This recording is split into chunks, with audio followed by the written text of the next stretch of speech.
Ebro, he told me there's 20 minutes left with number 8. I'm going to take advantage of 20 minutes with over here, the baptism class.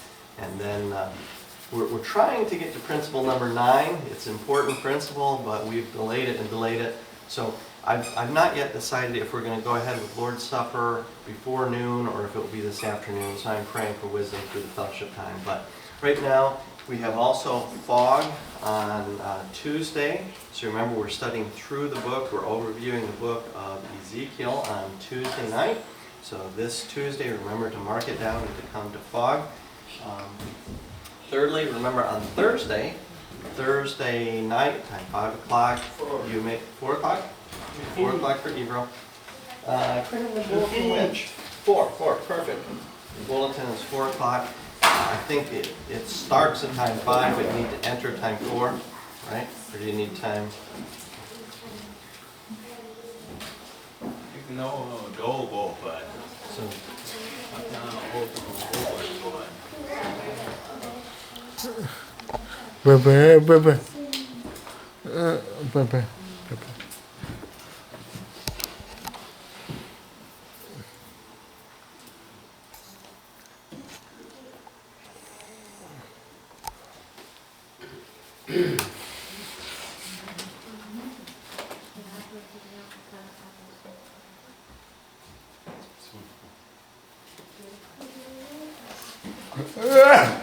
all right.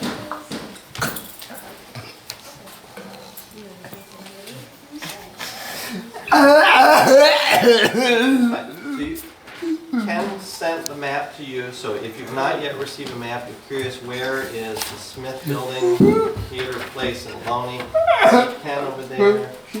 Yep, let's see, there's a circle on that, that's right, okay? Secondly, the men's work day is planned first week in June. This is Men Project outside near the garbage, remember? Remember the garbage? You see the rocks that are showing up? Okay. So if there's a woman who likes to dig in the dirt and likes to have these big rocks, that's fine, you're welcome, okay? But recently, yesterday, we had a work day for the deaf church. June first week will be focused on the hearing church work day, okay? Daddy, can we dig the rocks? Can you dig as children? We'll see. It's Will Dunning's father's decision, not me, okay?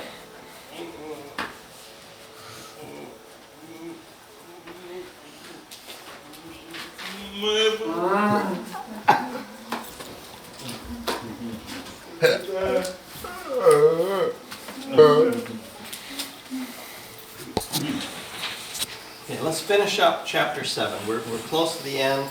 Short finish, okay? Ebro, he was recently sharing about something that happened in Ohlone, in college there, okay? Now, you know, sometimes people don't like you, right? Sometimes it happens, people will gossip about you, sometimes they'll slander with you.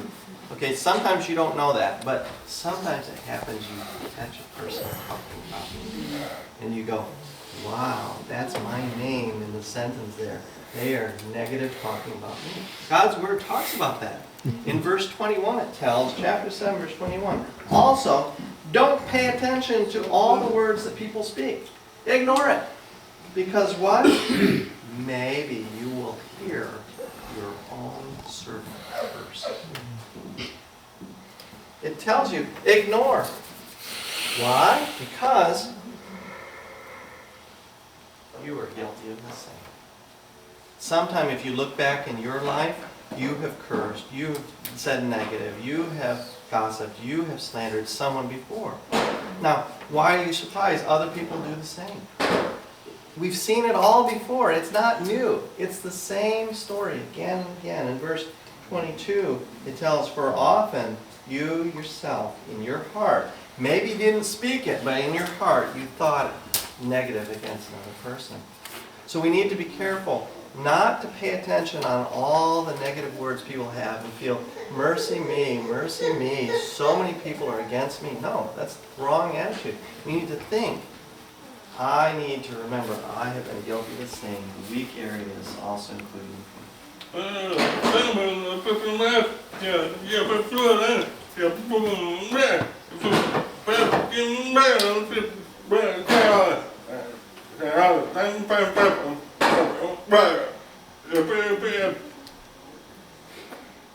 Okay, so people do sometimes keep to themselves and are quiet, but it depends on what's in the heart.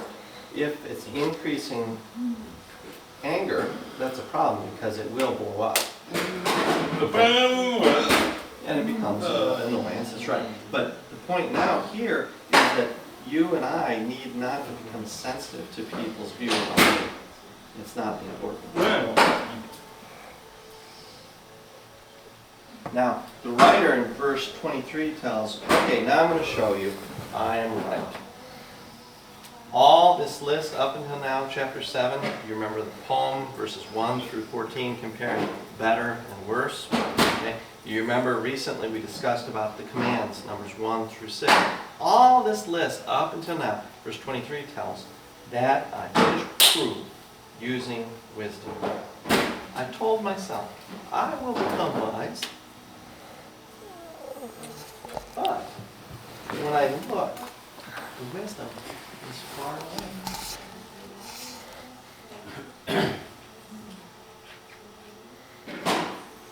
Who knows that? Verse 24. That which is far off, so deep, it's not possible to resolve. It's not possible to find out. You know, my chemistry teacher had a view here. There's another newer view here. We don't know if it's right or wrong because God himself designed the system. We don't know which is the right model. We don't know. So me, if I tell him, oh, that's wrong because there's another view, maybe his view is right. Maybe my view is wrong. Maybe the writer in the book has two wrong views. We don't know because wisdom is deep and wisdom is far off. God himself knows. And the heart of men, the heart of women is hard. It's deep, and it's not easy to know that. Verse 25 tells, now I applied my heart to know, to search, to analyze, to reason about things, to know the wickedness of foolishness, also craziness or madness.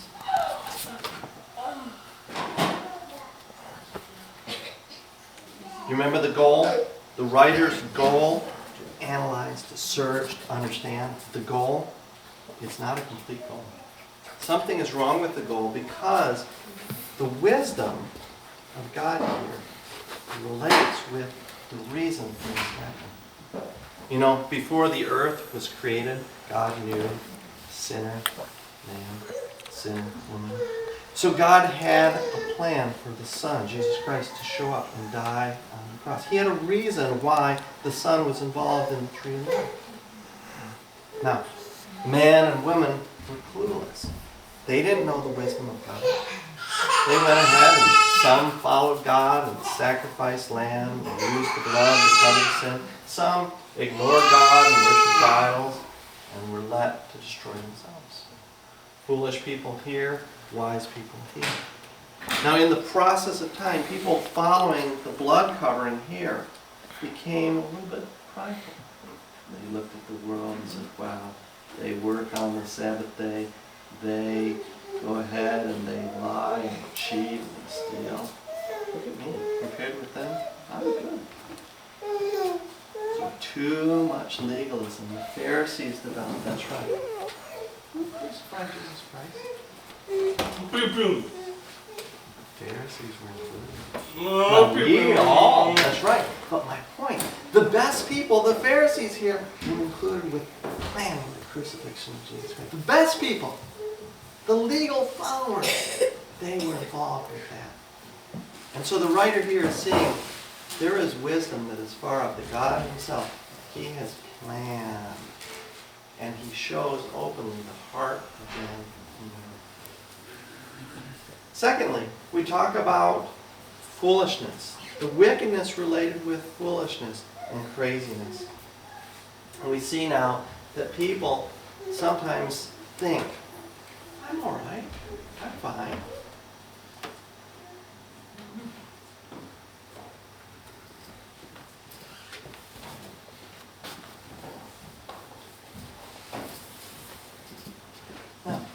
the craziness, the foolishness. People think, I'm all right, but look over here. In the world, people are on drugs and people are going ahead involved with whoremongering and fornication and various things. It's out of control over here. Now, the writer, he looked at this and he studied this here. And he found what? Nothing is good here, and nothing is good here because it's out of balance. Okay? So remember, he told, grab a hold and try to stay in this middle way with God. Walk here in this middle way, not over here, not over here. Too much and too much. What's the warning? If a person is studying over here and studying over here at the opposites, he's missing the walk right here. And the writer himself, he wasted a lot of energy, he wasted a lot of time searching for things that were not possible here and here. Verse 26, and then we're going to be closing. 26. And I found more bitter than death the woman whose heart is snares and nets, and her hands are bands, who pleases God and will escape her, but the sinner will be taken from her.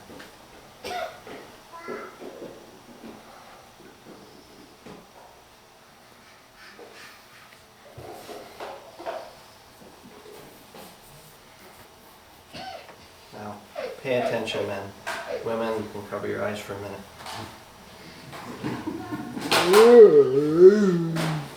Some women are worse than that. Now remember, the writer had 700 wives and 300 sweethearts, okay? He's telling, there are some women in that group of 1,000 that were worse than death itself. Okay? Because snares and nets in the heart. Okay?